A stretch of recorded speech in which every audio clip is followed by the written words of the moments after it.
when you feel like someone doesn't like you. It's a tough one, guys. It's a tough one because we all want to be liked. We all want to, people to include us. We all want to be called on to be part of a group. We don't want to be the last one to be picked. Most of us know that feeling of like being the last one picked. No one wants to like hang out with you at the lunch table, or that's an awful feeling. Hi y'all, I'm Jovanna Vidal. I am an actor. You may know me from the Dhar Mann YouTube videos. And I'm also an author of the recently published #1 best-selling book, Teen Anxiety, No More.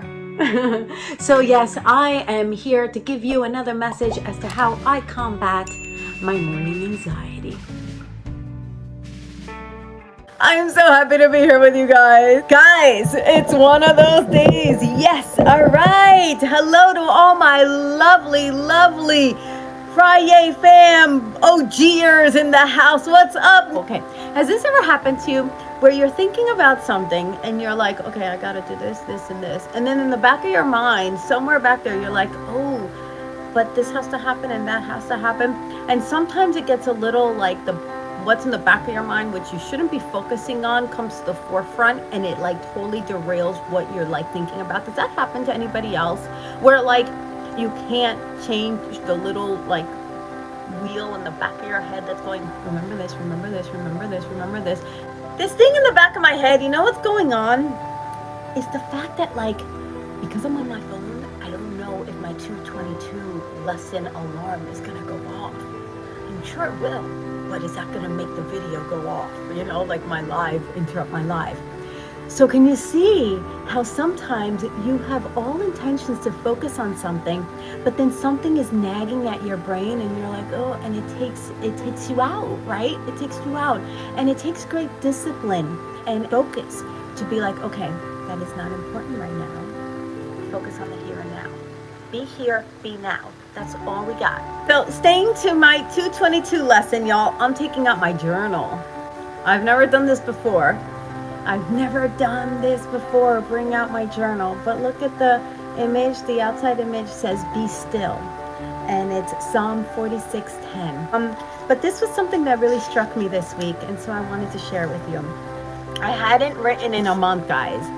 I don't recommend that. If you have something in your heart, if you have something on your mind, if you really have something going on, that you get it on paper. Seriously, get it on paper.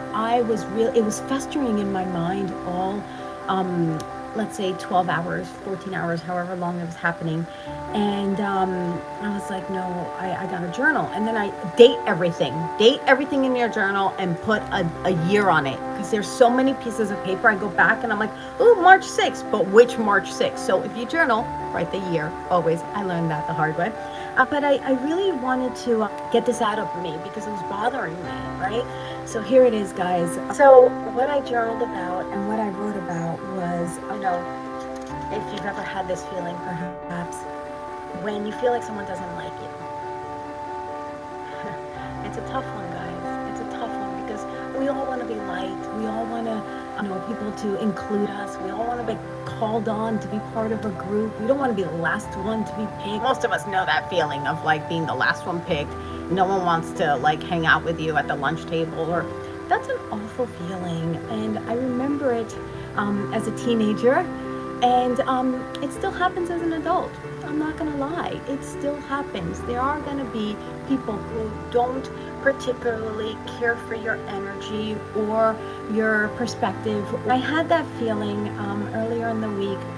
I just walked into a space and I just didn't feel wanted, and I didn't feel like I belonged, and I didn't feel like this one person in particular wanted me there. And I just remember feeling like I was in high school at the lunch table again, and I'm like, really? And I'm like, okay, well, this is what's happening. And so I wanted to talk about that today because I wrote this out in my journal, and I hope it helps someone today or in the future, whoever watches this video who's feeling this way. So going back to not being liked, it sucks. That is my official term given in my book. It just sucks when you bump up against someone who you might think is cool and you were friendly with, to all of a sudden you sensing that they don't want you around, or removing themselves from the environment, or not acknowledging you. And all I can say or do is, it's okay. It's okay not to be liked. It's okay to not be chosen on a team or for a group. It's okay to not see eye to eye with someone. It's okay for others to prefer others. It's okay to not be someone's cup of tea. Because we're all different. Someone else will choose you. We all have different perspectives and different experiences. There's someone or some group that just fits and feels right for everyone. They may just prefer coffee. So the way I wrote it out, because I'm probably going to put this in my book, is it's okay not to be liked. We're all different. So it's okay to not be chosen on a team or group.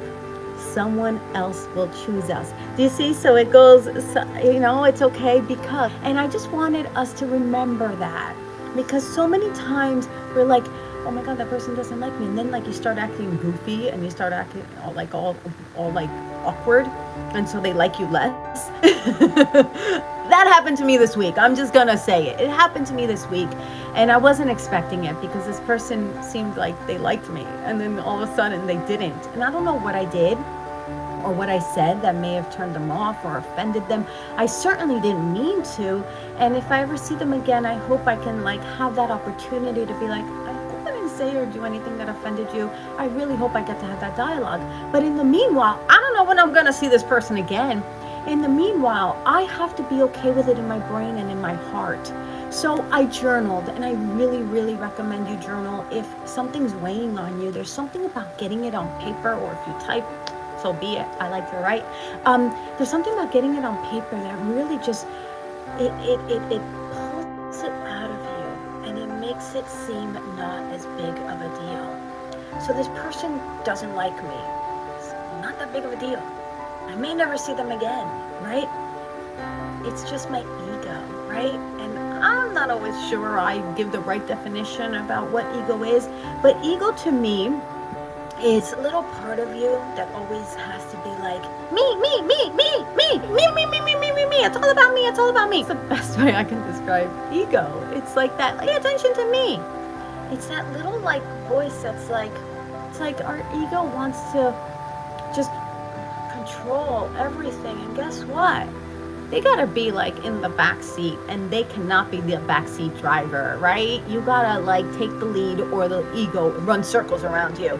And that is okay, as long as it is not done with any malicious or mean-spirited intent, as this was. This person wasn't mean to me, but this person didn't spew hate or make rude comments, which I really appreciated. They just carried on, and so did I. And if being an actor has taught me anything, it's that there are so many reasons why I didn't book that job. Reasons out of my control, that out of my realm, or ones I'll never understand. I could have reminded the casting director or the producer of their ex. I can remind them of a friend they are no longer friendly with. I could be not the right height or look the right way for the rest of the cast. I could not be right for the tone of the project. I could not match up in 100 different ways. But guess what? That job may not be for me, but there will be that role that is just for me. Similar to this person. This person may not be my friend, but there's somebody else that I can connect with that will appreciate me for me. And so I hope that helps somebody who maybe perhaps has encountered, or perhaps may in the future encounter a similar situation where you just feel that energy is off with someone, and they don't like give like the I feel like being your friend vibe. It's okay. Leave it alone. It's okay. You'll find your friend. Just being so incredible. Just remember that I'm all rock, okay? No matter who says otherwise, no matter if someone doesn't like you or seems to not like you, guess what? We love you. So delighted to be here. I don't want to say goodbye, so I'll say hasta luego, which means till next time. Yeah, I think it means kind of something like that. Until later, I guess that's what it means. I miss you already. Happy Friday. Happy weekend, yay. Y'all rock. Till next time.